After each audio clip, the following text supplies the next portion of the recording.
আব জমজম, যেটাকে মুইয়া জমজম করে। এই 5টা জিনিস 4টা জিনিস হইল হযরত আসওয়াদ, মাকাম ইব্রাহিম, সাফা মারওয়া আর মুইয়া আব জমজম। এই 4টা বস্তু, এটারই তারা মূর্তি পেতেছে। 4টা জিনিস আছে এখানে না, এই 4টা জিনিস হইল নবীদের ব্যবহৃত বিষয়বস্তু।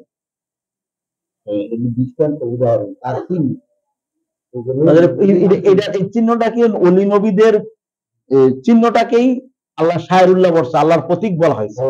আর ওই প্রতীককে যারা সম্মান করে সূরা হজের 25 নম্বর আয়াত আল্লাহ দেখাই দিয়েছে, মাই ইউআযযিমু শায়র আল্লাহি ফাইন্নাহা মিন তাকওয়াল কুলুব। যে ব্যক্তি আল্লাহর নিদর্শনের সম্মান করে তার আত্মা পবিত্র হয়।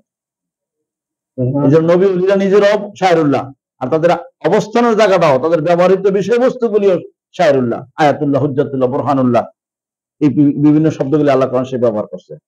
অর্থটি সারমর্ম, প্রত্যেকটি অর্থ দাঁড়াচ্ছে যে আল্লাহ নিদর্শন বা আল্লাহর প্রতীক। এখন আমি বর্তমানে আছি, এখন আমরা যারা আপনাকে ভালোবাসি, তখন আপনার পূর্বপুরুষ, আপনার পিতার মাতার মুখ দিয়ে যদি কোনো রকমের খারাপ কিছু বলে, আমার কাছে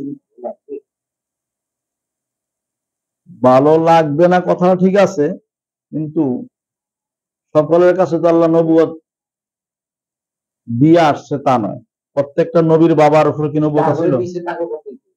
প্রত্যেকটি বাবার উপরে কি নবুয়ত দিয়েছেন আল্লাহ, অথবা বেলায়েত দিয়েছেন? দেন। এখন মনে করেন আমি আপনার ভক্ত, আপনাকে ভালোবাসি, এখন আপনার গুণটা শুনলেই আমার ভালো লাগবে, এটা ঠিক আছে। আপনার দোষটা যদি গায়ে, তো তার কাছে গাইতে ভালো লাগবে না। এটার নাম বাবা মার প্রতি যদি কোনো কথা চুক্তি করে, আর অমুকের কে বিশ্বাস, তখন আমার কাছে কি ভালো লাগবে? অমুকের ফুট বলতে কি, প্রত্যেকটা ওলি নবীর বাবারা হয়তো কেউ সাধারণ ছিল, কেউ অসাধারণ ছিল। তাকে ওনার বাবা মাকে কেন্দ্র করে তো আল্লাহ ই করে নাই, বাবা মাকে কেন্দ্র করে নাই, কিন্তু যারা বিরোধী, যাদের ভিতরে কুফরি বা শয়তানিয়ত আছে, তারা তাদের কাজ হলো দোষ খোঁজেন। হ্যাঁ, তারা আপনি দোষ না খুঁজে আপনার পূর্বপুরুষদের দোষ খোঁজেন। যদি আমার কাছে কি, আমি যদি আপনাকে ভালোবাসি, তাহলে আমার কাছে কি এই তাদের কথা এক সূত্রে যত মানুষ দুনিয়াতে আছে প্রত্যেকটা আদম সন্তান। এই আদম সন্তান দরকার, আদম সন্তান, আদম সন্তান যখন সকল নবীর সন্তান। আদম তো নবী, আদম তো নবী ও রাসূল। আদম যদি নবী রাসূল হয়, তো প্রত্যেকটি মানুষ যদি নবী রাসূলের সন্তান। এরপরও যাকে আল্লাহ, তারপরও কিন্তু আবার দেখা গেল যে নবী রাসূলের সন্তান ভেদে বিভিন্ন সূত্রে বিভিন্ন ভাগে ভাগ হয়েছে। কেউ মোমেন, কেউ কাফের, কেউ মুনাফিক, কেউ মুশরিক, কেউ নাস্তিক আস্তিক হয়ে গেছে। কারণ পৃথিবী এক নাট্য মঞ্চ, নাটকের খেলা, হেন গেলে ধর্ম শেষ। আমি যেতে চাই, আমি যেতে চাই ওখানে, যে আতিক সে আমার গুরু, আতিক সে আমার জীবন, আতিক সে আমার সর্বস্ব। এখন আতিক শাহকে খাটো করার জন্য কেউ কিছু বললো, তার সাথে সম্পর্ক থাকতো। হযরত আলী রাদিয়াল্লাহু তাআলা আনহু হুদায়বিয়ার সন্ধিতে সিগনেচার দেওয়ার জন্য বলা হয়েছিল। সিগনেচার দিতে গিয়া উনি মুহাম্মদ রাসূল, নবীজির পক্ষে সিগনেচার দিবেন, মুহাম্মদ রাসূলুল্লাহ লিখতে গেছে, না মুহাম্মদ রাসূল লিখলে হবে না, মুহাম্মদ ইবনে আব্দুল্লাহ লিখতে হবে। হুদায়বিয়ার সন্ধি যাদের সাথে সন্ধি করতে গেছে তারা বলতেছে মুহাম্মদ ইবনে আব্দুল্লাহ লিখতে হবে, আব্দুল্লাহর ফুট লিখতে হবে। আলীকে এটা আমার দ্বারা সম্ভব না। তাহলে আমার ইমানটা কোথায়?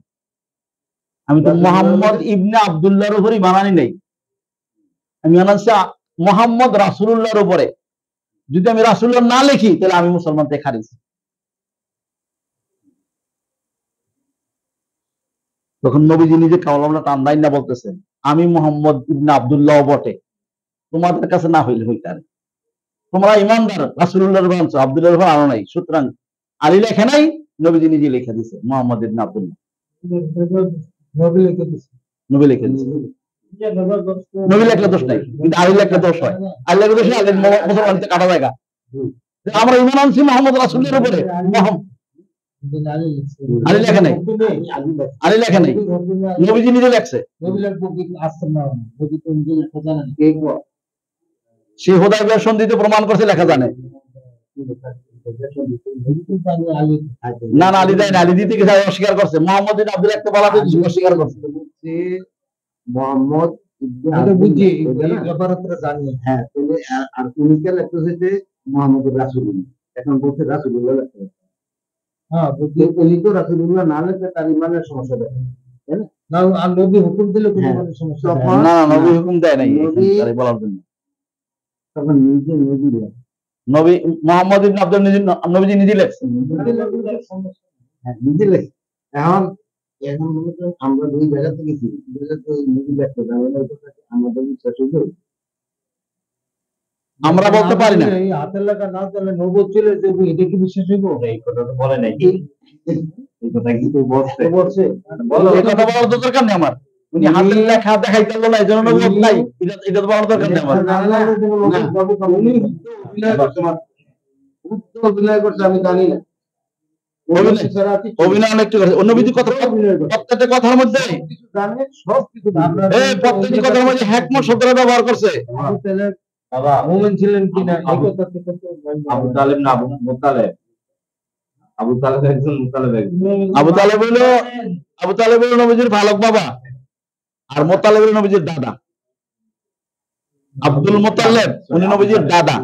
আবু তালেব যিনি হচ্ছে নবীজির পালক পিতা ছিলেন, বাবা তার সম্পর্কে নবীজির একটু সফট কর্নার ছিল, তাই না? 100 বার আছিল, ঠিক আছে। এখন হ্যাঁ হ্যাঁ হ্যাঁ, আলীর পিতা নবীজির হচ্ছে পালক পিতা। এখন রফিক ভাইয়ের যে কথা, মুসলিম ভাইয়ের যে কথাটা, এটা হচ্ছে কি ওনাদের সম্পর্কে আমরা মানে উনি মুসলমান কিংবা অমুসলমান ছিলেন কিংবা এই ব্যাপারে আমরা কি লোকাল করি না, এই ব্যাপারে নীরব থাকি। অন্য দরবারে তারা বলে এমন কথা, যারা এই নবীকে ছোট করতে চায় তারা এই কথাটা বলে। হ্যাঁ, অবভিয়াসলি এই কথাটা কিন্তু গ্রহণযোগ্য কথা না না, এটা ছোট বড় কিছু প্রশ্ন নাই। যেহেতু মোহাম্মদ রাসূলুল্লাহর উপর ঈমান, মোহাম্মদ ইবনে আব্দুল্লাহর উপর ঈমান না। এখন আমরা কলমা পড়তে কোনটা পড়বো, আর নবীজি কলমা প্রস্তাব দিয়েছে কোনটা? রাসূলুল্লাহ তিনি কিন্তু মোহাম্মদ এটা দুনিয়াতে আসার রাস্তা, এটা মোহাম্মদের জন্য এটা আমার মন্দ, এটা ভালো মন্দ এখানে আমার কোনো বলার কিছু নাই এখানে। না না, আমার এইখানে নবীজির বাবা মা জ্ঞাতি গোষ্ঠী কি ছিল না, এটা আমার বলার বলে আমার কোনো ফায়দা নাই। যদি কেউ বলে তারা গুনাহগার হবে। আমরা এটা যাবো, আমরা যাচ্ছি রাজি না। আমরা এটা যাবো না, কারণ আমি আতিক শাহকে ভালোবাসি। আতিক শাহর বাবে কি মাই এটা আমার বলার দরকার নেই। না করছে এটা যেমন আমার কাছে ভালো লাগবে না, অনুরূপ ভাবে আলী রাদিয়াল্লাহু আনহুর যেহেতু উনি বেলায়েতে প্রথম পুরুষ, ওদের কারণে আলী রাদিয়াল্লাহু আনহুর বাবা মার ব্যাপারও কিছু যদি আলী রাদিয়াল্লাহু আনহুর হাকিকত আছে। আলী রাদিয়াল্লাহু পাক পাঞ্জাতনের একজন। হ্যাঁ, এই পাক পাঞ্জাতনের উপরে হাকিকত বেদবিধি আছে। শরীয়তে যদি একটা কিছু বোঝা যায়, হাকিকতের একটা বেদবিধি আছে। আমার কাছে মনে হয় যারা এই কুলি আল্লাহ হইয়া পৃথিবীতে এখনো আছে, আগামী দিনগুলোতে থাকবে, তাদের পূর্বপুরুষদের ব্যাপারে মন্তব্য করলে মোমেনরা মানে নেবে না। আমরা মন্তব্যের স্টেজে আমরা যাইতে চাই না। আমরা এদের থাকলে এই মুভমেন্টে যদি ব্যঙ্গমিল করে সে নিজে আচ্ছা, আমি একটু কথা বলি। সেটা হচ্ছে গিয়া এই যে এটার ভিতরে একটা হাকিকত আছে, নবীজির পিতা সম্পর্কিত একটা হাকিকত আছে, তাই না? সেটা নবীজি তো জানে, তাই না? তো সে নবীজি জানেন না, নবীজি এই ঘোষণা দিয়েছে যে নবীজির পিতা ব্যাপার না, নবীজি আলীর পিতার ব্যাপারে। তো নবীজি সেখানে ঘোষণা দিয়েছে যে আলী, তোমার পিতা এবং আমার পিতা দুইজনে কেউ আমার মুসলমান হইতে পারলাম না। না না, এখানে আমার পিতা বলতে তখনকার যিনি কে সামনে নিয়ে বসছে, হ্যাঁ, ওনার দুজনের বাবা মা সম্বোধন করতো। এটা তো নবীর যে জন্মদাতা, ওনারে তো এই মুহূর্তে ওনার সামনে না। যাই হোক, এরকম একটা কথা তো বলছে, কিন্তু এই কথাটা কতটা গ্রহণযোগ্য, এই হাদিসটা কিংবা এই আলাপটা কতটা গ্রহণযোগ্য আমাদের কাছে? আমরা তো গোপন বিষয়টা মানে অথবা যে হাকিকত আছে অথবা একটা উপরের একটা স্তর আছে, মুমূর্ষ অবস্থায় দুইজনের বাবাকে সামনে নিয়ে দুইজনে বসছে। তারা তো বাবা সম্বোধন করে আসছে, তারা তো অন্য সম্বোধন করে নাই। আলী যাকে বাবা বলতেছেন, নবীজি তাকে বাবা বললে চলতেছে। 8 বছর বয়স থেকে শুরু করে 52 বছর বয়স পর্যন্ত উনি ওনাকে বাবা সম্বোধন করে চলতেছে। তখনকার তো উনি জন্মদাতা আব্দুল্লাহর কথা এখানে উল্লেখ হচ্ছে না। উনি তো জন্মের আগে থেকে বিদায়ী। জন্মের আগে যিনি বিদায়ী তার উপরে উনি হতে দিতে চান নাই। অবস্থার প্রেক্ষাপটে যে কথাটা আসছে এটা বলতে হবে। বীজ যদি বাড়ানো হয়, ফল তো বাড়ানো। এখানে বীজের এখানে কোন বীজের প্রশ্ন না, এখানে কোন বীজের প্রশ্ন আসতেছে না। এরকম সূত্র আছে যা আছে, ওলি মুর্শিদ পীর রাসূল হওয়ার জন্য তাদের মা বাবা রাখেন। এখন বৈজ্ঞানিক যুগ না, বৈজ্ঞানিক যুগে হাইব্রিড নামের ফসলাদি আছে। অনেক ফসল হয়, অনেক বড় সড়ো হয়। হাইব্রিডটা কি বরাবর আল্লাহর তরফ থেকে আসছে, নাকি তারা কি এখন বৈজ্ঞানিক সূত্রে কোনো প্রসেস করছে? যদি আমরা বাহ্যিকভাবে দেখি, বাহ্যিকভাবে দেখলে বিজ্ঞানিক একটা প্রসেস আছে। প্রসেসটা প্রসেসের পূর্ব সূত্রটা কিন্তু অন্য একটা কিছু দেখা যায় সাধারণ, কিন্তু প্রসেসের পর দেখা যায় অসাধারণ একটা কিছু। এই যে আমার কাছে এমন কিছু খেয়ে না বাবা, কেন? কারণ হলো বৈজ্ঞানিকের ভিতর যে আমার ভিতর কি এটা কথা, এই কথা হাকিকত কথা বলার দরকার নাই। সাধারণ লেভেলের কথা যদি আসতেছে, হাকিকতের হিসাব ভিন্ন। হাকিকতের হিসাব ভিন্ন করলে তো আমরা পুরো বিশ্বটাকে এক হিসাবে বিভাগ করতে পারি, আবার সবটাকে এক ঘরে করে নিতে পারি, একের করে আসতে পারি। ঊর্ধ্বতন কথা বলতে তার আরেক হিসাব আছে। শরীয়তের ভাষায় অর্থাৎ বাহ্যিক হিসাবটা আর গভীরতার হিসাবটা একত্রে করা যাবে না। যে স্তরে থেকে কথা বলবো ওই স্তরের কথাই বলতে যাবো। একটা বৈজ্ঞানিক নিয়ম আমরা দেখতে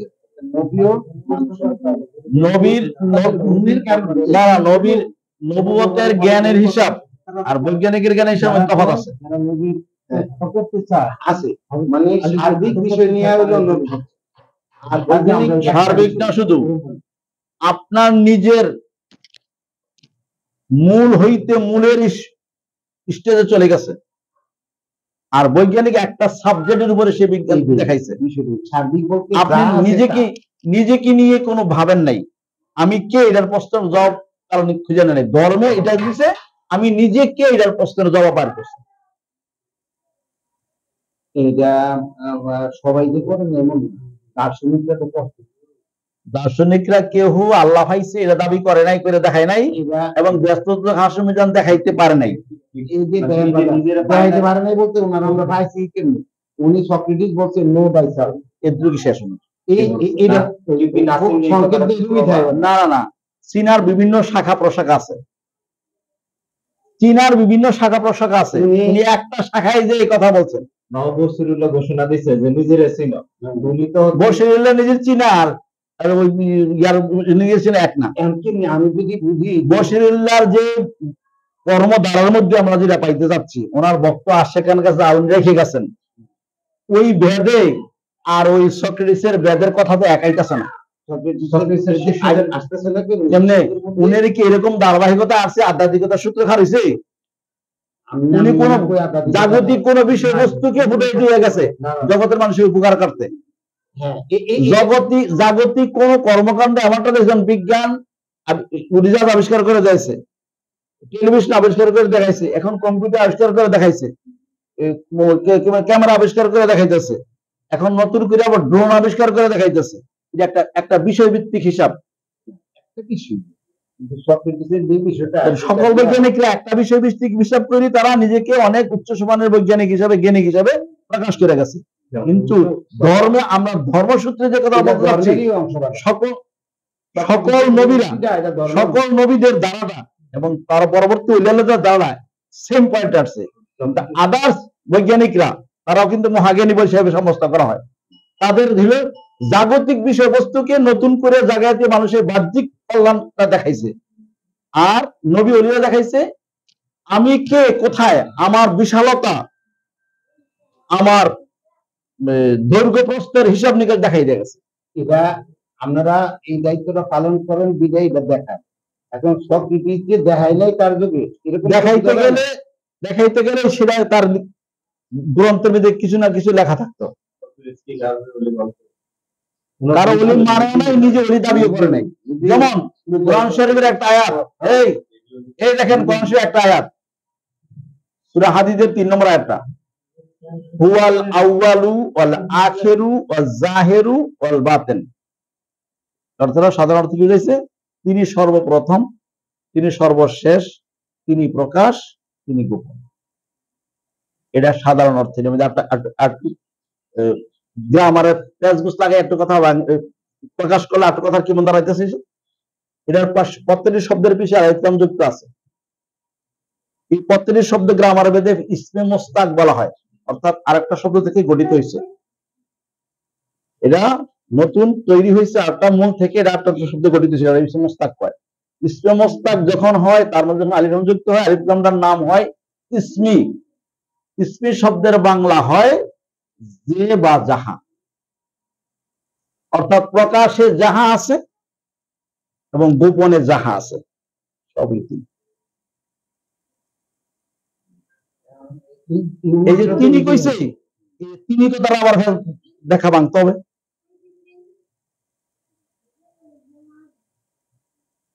তিনি কোথায়, আমি কোথায়, তুমি কোথায়,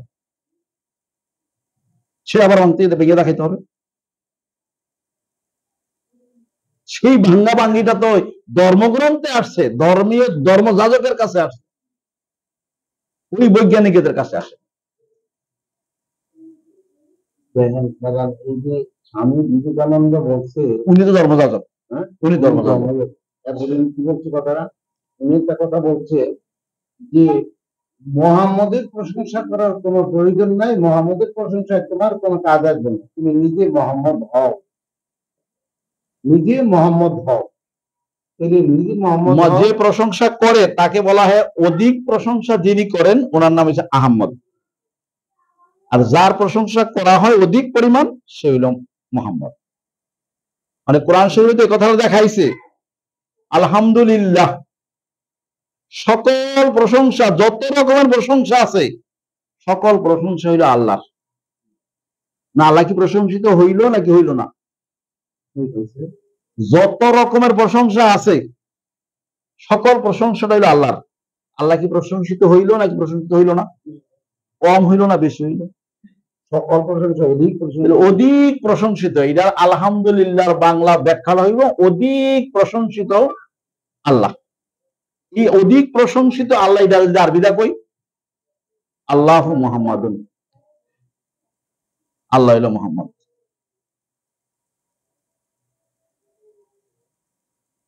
কোথায় কে রাখছে? এবার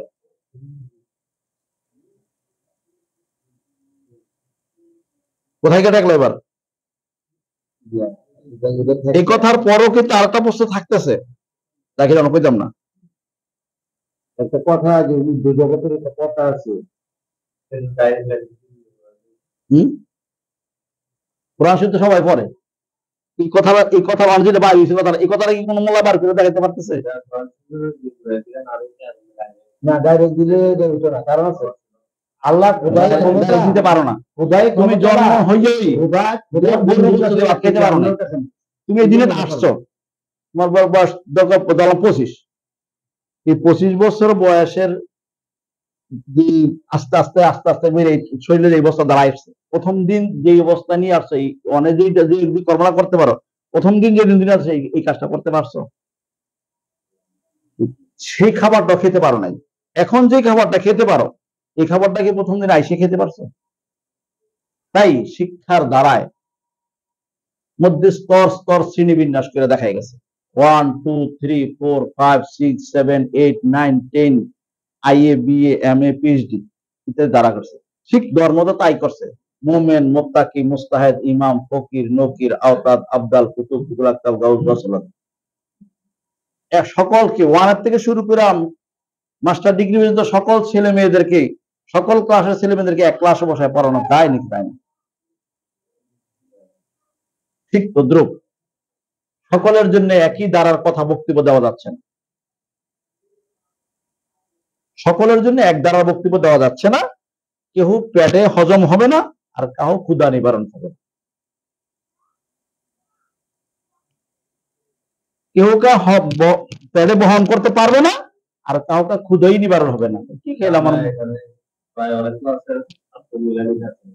অবশ্যই আছে।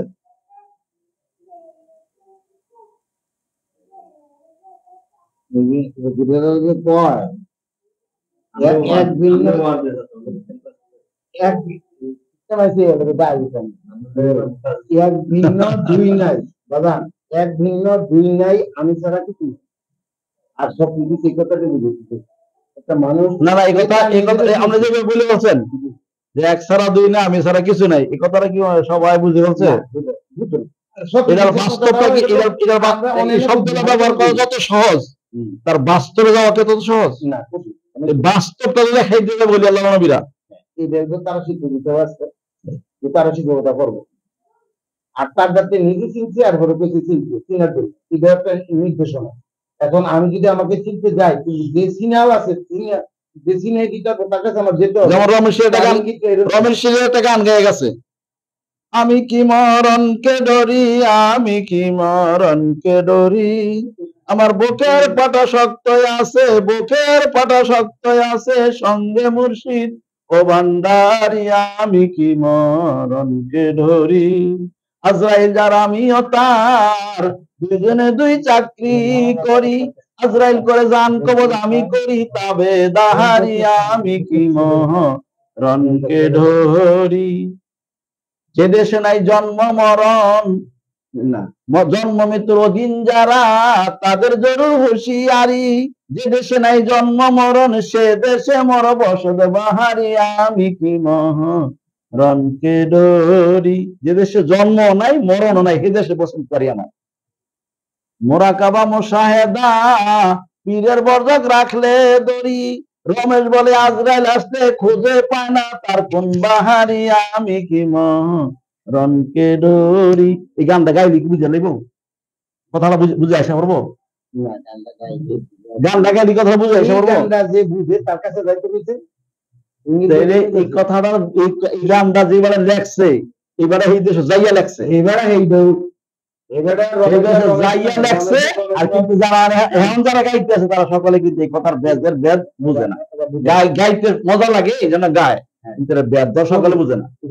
কেউ না কেউ অবশ্যই বুঝে, একদম দুনিয়াতে কেউ বুঝে না তা নয়, কেউ না কেউ অবশ্যই বুঝার লোক আছে।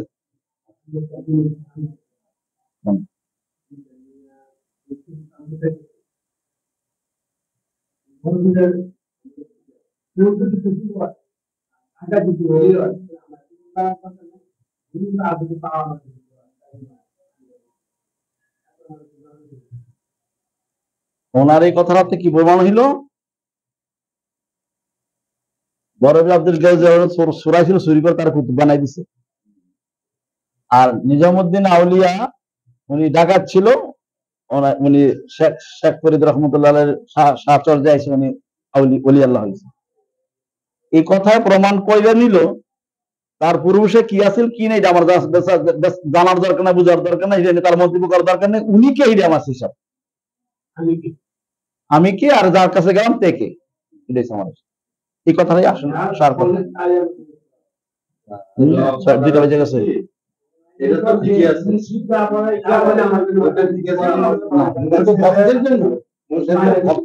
সেটা পূর্ব পরিচয় বা যিনি ভালোবাসে তাহলে বাবা মা নিয়ে তো আমার বাবা মাকে মানলে আমার ধর্ম আসতেছে না। মানে যাকে বর্তমান যিনি আছেন আল্লাহর মনোনীত নির্বাচিত ব্যক্তি, বাবা মা আল্লাহর মনোনীত নির্বাচিত ব্যক্তি নাও হতে পারে, হতে পারে আবার নাও হতে পারে। সুতরাং যিনি আল্লাহ থেকে আমার সামনে, আমার যুগে আমার সামনে যিনি আল্লাহর তরফ থেকে মনোনীত নির্বাচিত হয়েছেন তাকে মানতে হবে আমার, তাকে নিয়ে আমার চিন্তাধারা। যারা বাবা মা তাদেরকে বলতে হবে যে তোমরা ওনার বাবা মা নিয়ে কোনো এটা বাবার বিষয় না, এটা কখনো বলার বিষয় না, এটা দরকার নেই। আমরা যে আল্লাহ ওনার কথা এই কথাই যাচ্ছে, এখন বর্তমানে আল্লাহর মনোনীত ব্যক্তি যিনি তাকে নিয়ে আমার চিন্তা করতে হবে। উনি কই থেকে আসলো, ওনার দ্বারা দেখতে হবে আমার একটা দ্বারা, এই দ্বারা যদি দেখা যাইতেছে এই দ্বারা লেখা আছে কোন শিবে ওয়াইতাসিমু হাবিল্লাহ জামিয়া লা তাফাররাকু, তোমরা আল্লাহর শিকলকে শক্ত করে ধরো, তার থেকে বিচ্ছিন্ন হয়ো না। ওয়াইতাসিমু হাবিল্লাহ জামিয়া লা তাফাররাকু, এই যে শিকুর আসছে নবীতে শুরু করে এখান থেকে বাপদাদা আমার লেখা নাই, কিন্তু হিসাবে সকলে বাবা তার বক্তার কাছে দ্বারা লেখা আছে নবীর পরে হযরত আলী, আলীর পরে হযরত হাসান, হাসান পরে হুসাইন, জয়নালউদ্দিন, বাকের, জাফর, সাদেক, মুসা কারীম, কিন্তু ওনার কার বাবা কার ফুত কার নাতি লেখা নাই। আল্লাহ ওইটা মানতে বলতেছে না, বলতেছে তুমি আল্লাহর শিকল মানো, এই প্রত্যেকে আল্লাহ প্রাপ্ত মানুষই তারা আল্লাহ শিকল। এখন যিনি আছেন উনি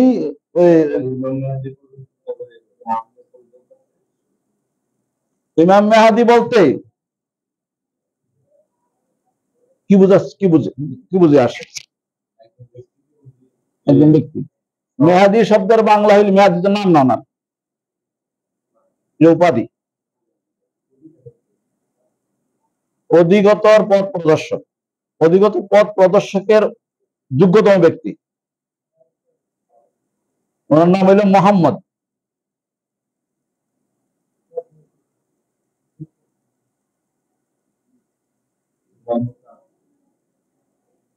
মোহাম্মদ ধর্মের ব্যাধি ভাঙতে গেলে মোহাম্মদ আছে।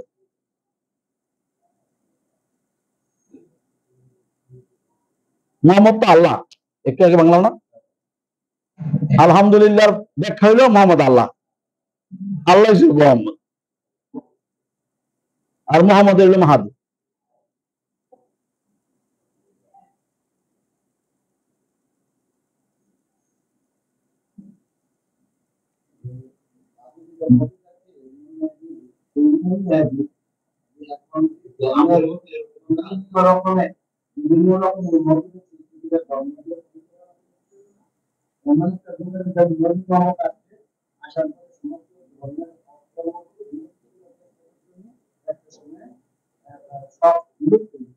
বিলুপ্তি সব হয় নাই, যতটুকু এখন বর্তমান যুগে যে মানুষগুলি আছে 200 কোটি মানুষ মুসলমান দাবি করে, অর্থাৎ নবী মুহাম্মদের ধর্মের লোক হিসেবে দাবি করে, আর 600 কোটি এইটা ওনার এই প্রভাবটা এখন গড়াই আসতেছে।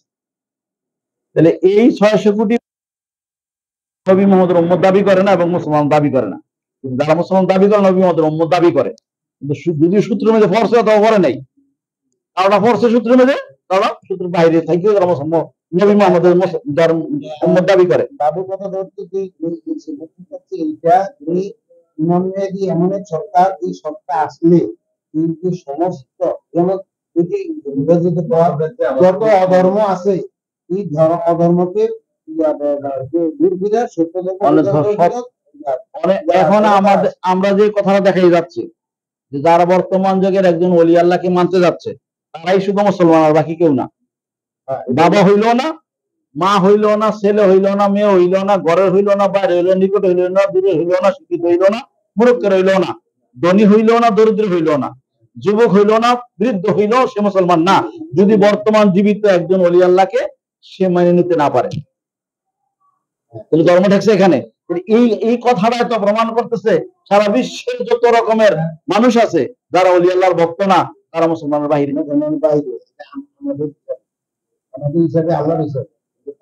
যুগে যুগে কারা কারা সকল ওলি আল্লাহ এই কথাই বলে গেছে, সকলে যে মেহেদীর দরজা পান স্টেজে আসছে, অর্থাৎ মেহেদী কি একটা সপ্তাহ আপনার কাছে একজনই, আপনার কাছে একজন, ওনার কাছে একজন, ওনার কাছে একজন, ওনার কাছে